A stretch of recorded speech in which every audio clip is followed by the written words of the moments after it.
Hi beautiful people, welcome back to the channel.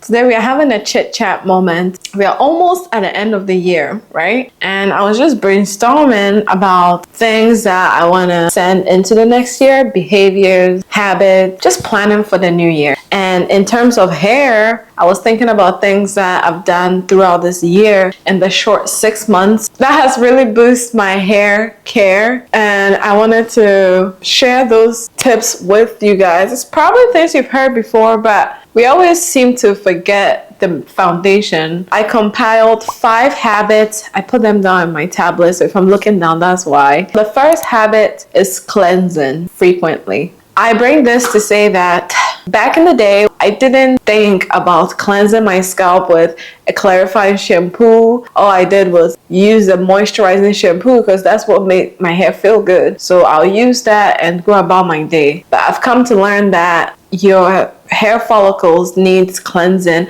which makes perfect sense because just like your normal face, my face especially, if I don't wash my skin, like scrub it and exfoliate it for 2 days, my skin, you're gonna see whiteheads. Exfoliation and cleansing was a major part of my routine, and that's what I had to include to see clarity in my skin. I just apply the same to my scalp because it's a whole layer. It goes everywhere. Your skin is your biggest organ. I was like, that makes perfect sense. Ever since then, I cleanse once a week. People recommend to cleanse once a month, but I mean, I don't know why you do that. I feel like it makes sense to cleanse your scalp, and that's what I'm gonna do for the next year. I'm gonna wash and cleanse my scalp every week. Recently, the 2 shampoos I've been using, I've used it for quite a while, about 3 years now. Back then, I wasn't using it every week. This time, I'm using it every week, and it's the My Black is Beautiful clarifying shampoo. This is the tea tree and ginger line.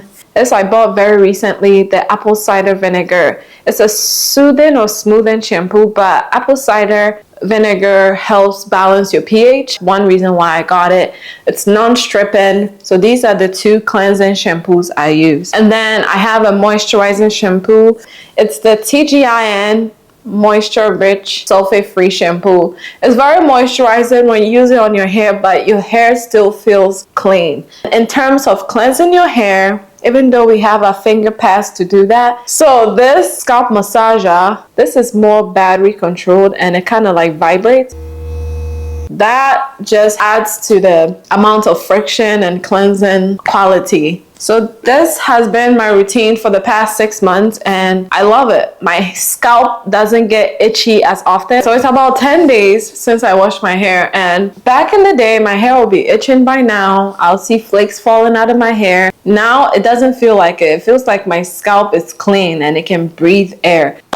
The next point is conditioning. Conditioning is very essential if you want to bring back the moisture and the softening of your hair. Basically, when you shampoo your hair, you're stripping off all those oils that your body produces and the buildup you put on with other conditioner. After you shampoo, wash that out, deep condition, regular condition, either or, let it sit for however is recommended on the bottle, and you rinse that out. When you get out of the shower and you're dried out your hair, you also want to put in a leave-in conditioner. Why are we doing that? We want to bring that moisture back. We are conditioning the hair. If you're not cleansing your hair every week, get into hydration and getting your hair moisturized is gonna be difficult for you, because when you cleanse your hair, you're starting with a white canvas instead of a dirty canvas, and you're just putting all the ingredients that your hair needs after that. So you cleanse your hair, you're able to moisturize or hydrate your hair easily. So the third point is gentle detangling or manipulation. I know, dear 4C girl, the type 4 girlies. I know it's frustrating to stand up for hours and do this, especially if you have longer hair. Do this and go up there and finger detangle. But we say all these things because it does work. If you have the patience, the best way to start detangling your hair is finger detangling. You finger detangle, you use a white tooth comb and you use a brush. You finger detangle if you feel like your hair, you've taken the biggest knots out, then you can go in with a quality brush, but a brush that easily goes through your hair. What I recommend, or what I do, is for my wash days is a pre-poo. If you're not really washing your hair, you just want to detangle your hair and style it, there's leave-in products, or you can also buy a very quality detangling product. My Black is Beautiful has a detangling product, which I used to use a lot as my pre-poo. I love that thing. When you take your braids out and your hair is extra dry and you use that product, it just melts your tangles out. Those are the kind of products you want to watch out for. It has good slip and it just melts those balls in your hair. The fourth tip is protective styling. So how long have I been natural? Since I want to say high school, 16. I did do a silk press in 2022. I did a silk press. My hair was very long when she silk pressed it. She's like a beginner hairstylist. She kind of messed my hair up on the first silk press. So I'm scared of silk presses. So I basically had to big chop again. I didn't go all the way down because I let my hair grow to a certain point, and now I'm starting my hair journey. So this is 2 years of my big chop after the silk press. I say this to say I was a good advocate of braids. I would do braids every month when I was in school. When the braids came out, wash my hair, another braid was in. That did help me grow my hair. I did Bantu knots a lot. I did French twists a lot. I was very stylish, or I did a lot of things with my hair when it was shorter. But when it was longer, it was very hard to retain all the length because I kept putting the braids in. I kept dipping it in hot water, not realizing my hair was also getting fried. It's almost like using hot comb on your hair. So that set me back. So nowadays, it's braids really protective styling. It is protective styling if you handle your hair well before you go into it and when you come out of it.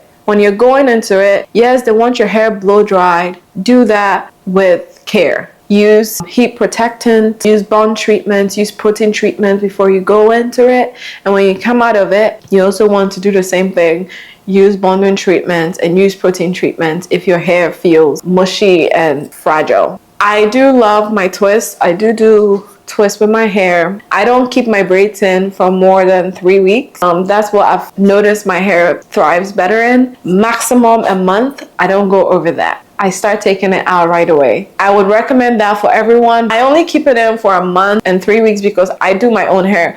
But if you got your hair done for $300, I see why you want to keep it in for 2 weeks. I'll just take it out in 3 weeks. Protective styling also includes how you sleep with your hair. You want to protect your hair from the friction of your clothes. In the winter, I don't really leave my hair out like this. That's another way to protect it from the cold because it's really harsh out there. My fifth tip, or my fifth habit that I'm taking to 2025, which I'm doing now. I've done this for 2 years now, but I seem to forget. You want to eat a well-balanced diet. You want to nourish your body. Where is your hair growing from? Not trees, it's on your scalp. So you want to make sure you're well hydrated. That I'm working on. Trust me, hydration is like a big thing. Let's drink some right now.